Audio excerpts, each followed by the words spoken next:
বিসমিল্লাহির রহমানির রহিম। আসসালামু আলাইকুম বন্ধুরা, কেমন আছো সবাই? RS কিচেনে সবাইকে স্বাগতম।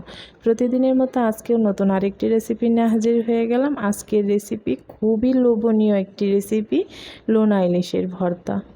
তো দেখো আমার ভর্তাটা কালারটা কতটা সুন্দর হয়েছে, খেতেও কিন্তু খুবই মজা হয়েছে। তো আমার এই ভর্তা রেসিপিটা কার কার ভালো লাগলো অবশ্যই এই ভিডিওটি একটু কমেন্ট করে যেও।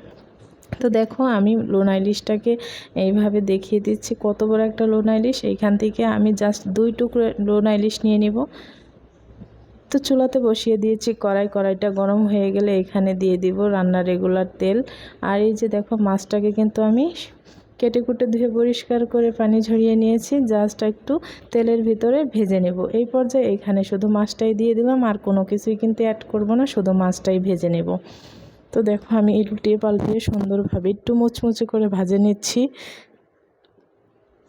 তো আমার মাছটা কিন্তু ভাজা হয়ে গেছে। তো আমি কিন্তু বারবার মাছ বলতেছি, শুটকিটা ভুলে যাচ্ছি, তো তোমরা কিন্তু মাইন্ড করো না। তো আমার কিন্তু শুটকিটা ভাজা হয়ে গেছে। তো এই তেলের ভিতরে আমি শুকনো মরিচটা একটু লাড়াচাড়া করে ভেজে নেব। তো দেখো এই পর্যায়ে কিন্তু আমার শুকনো মরিচটাও প্রায় হয়ে গেছে। এখন একটা বাটিতে আমি উঠিয়ে নেব। তো আমি বাটিতে উঠিয়ে নিয়েছি, চলে আসলাম শিলপাটায়। আর শিলপাটায় ভর্তা এতটা মজা যা বলার মতো না। এটা কিন্তু তোমরা চাইলে ব্লেন্ডারেও করতে পারবে, কিন্তু শিলপাটায় ভর্তা করলে যে একটা মজা ওইটা কিন্তু পাবে না। তো এর পর্যায়ে আমি কিন্তু মাছটাকে পাটায় বেটে নিচ্ছি, আর বাটার সময় কিন্তু মাছের কাঁটাগুলো এইভাবে বেছে নিয়েছি, আর যে কোটা কিন্তু গালানো সেটা শিলপাটায় মানে পিষে নিয়েছি। তারপরে এখানে দিয়ে দিব মরিচ, আর দিয়ে দিব সামান্য পরিমাণ একটু লবণ, যেহেতু এটা লোনা ইলিশ এইখানে বেশি লবণ লাগবে না। তো এইভাবে কিন্তু আমি মরিচটাকে একটু গুঁড়ো করে নিলাম। তারপরে এখানে অ্যাড করে দিলাম রসুন। তো রসুনটাকে একটু থেতো থেতো করে তারপরে বেটে নেব। আমার কিন্তু ভর্তাটা দেখে এক্ষুনি আর লোভ সামলাতে পারতেছি না, কেন জানি না, আমি ভর্তা দেখলে পাগল হয়ে যাই, আর ভাত মানে সাথে সাথেই মনে হয় ভাত খেয়ে ফেলি, আর আমি কিন্তু খেয়েও নেই ভাত। তো এই পর্যায়ে একটা বড় সাইজের পেঁয়াজ দিয়ে দিলাম, দিয়ে একটু বেটে নেব।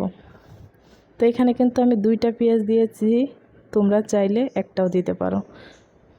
তো দিয়ে একটু ভালোভাবে আদা বাটা করে বেটে নেব। এই পর্যায়ে মরিচের সাথে পেঁয়াজ আর রসুনটাকে আরেকটু হালকাভাবে বেটে নেব, নিয়ে তারপরে মাছটাকে একসাথে পেঁয়াজ রসুন মরিচের সাথে বেটে নেব। তো দেখো বন্ধুরা আমার কিন্তু ভর্তাটা প্রায় রেডি। তো চলো একটা বাটিতে উঠিয়ে নিচ্ছি। তো আমার ভর্তাটা কিন্তু হয়ে গেছে। তো দেখো আমার ভর্তার কালারটা কতটা সুন্দর হয়েছে, আর কতটা যে লোভনীয় হয়েছে।